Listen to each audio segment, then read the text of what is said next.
Hello mga mamshi sa Japan, good morning! Ito na naman po tayo. Meron ba kayong napapansin? Ay oo, yung huli kong vlog, ito pa rin yung suot ko. Naging uniform ko na ata ito. Ewan ko ba kapag kumukuha ko ng video na eksakto ito yung suot ko. Lalo na tong short na to, paborito ko to.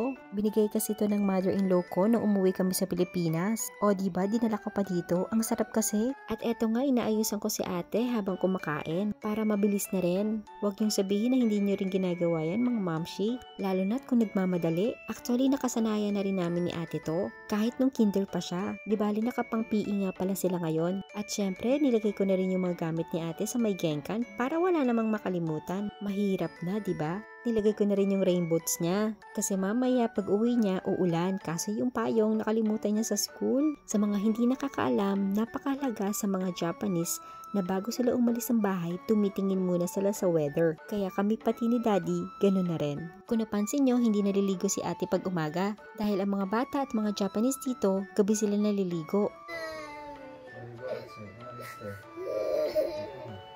At eto nga, nagising na si Bunso. Naramdaman niya na kasi na wala na ako sa tabi niya. At eto nga, mukhang masama ang timpla. Pero maya-maya, okay na rin yan.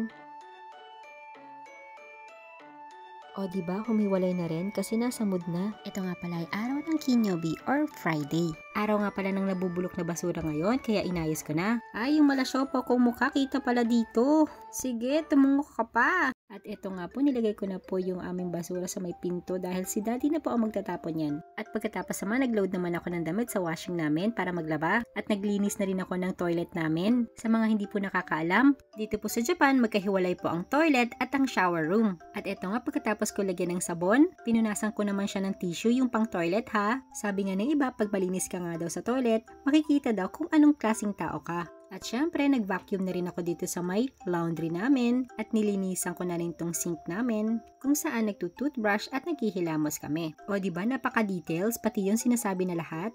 Oo. Huwag na kayong kukontra ha.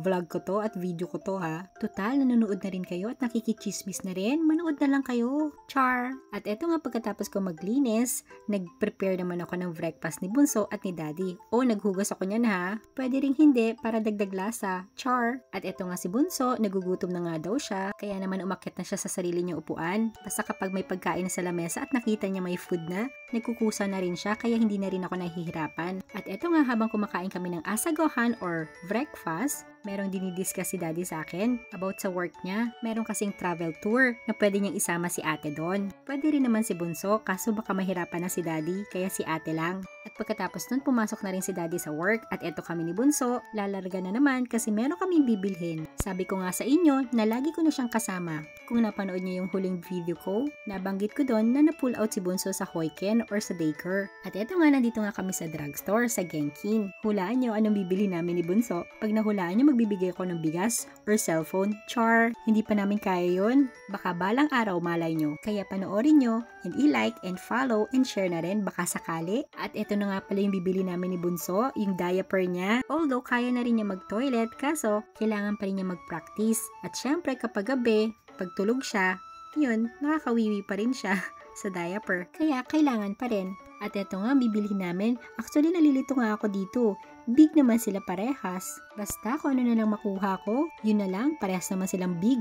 Pagkatapos, bumili na rin ako ng gatas nila ate at Bunso. Although nag-breastfeed pa rin si Bunso, kapag gabi, humihingi ng gatas si Bunso. At kapag umaga rin, kapag breakfast. At eto rin, kumuha rin ako ng pizza na paborito ni ate at Bunso, pang merienda. At pagkatapos, kumuha na rin ako ng Joy na panglinis sa plato. At kumuha na rin kami ng mga pang-snacks, mga cookies, mga chips, chocolates.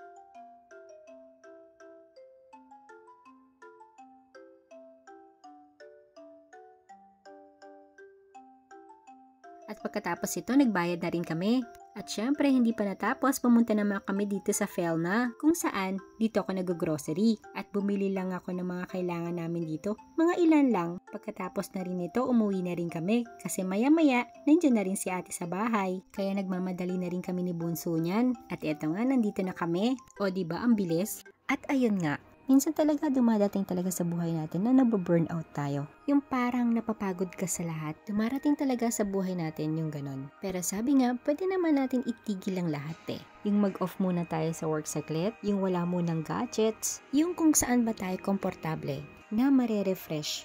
Parang computer ba kapag na-overload. Ganon din naman tayo. Overload sa pag-iisip, sa pagod, at kung ano-ano pa. Kaya hindi ibig sabihin na susuko na lang tayo basta-basta. Paminsan-minsan kailangan din natin na mag-refresh or pindutin natin yung refresh natin. Yun lang po. Salamat!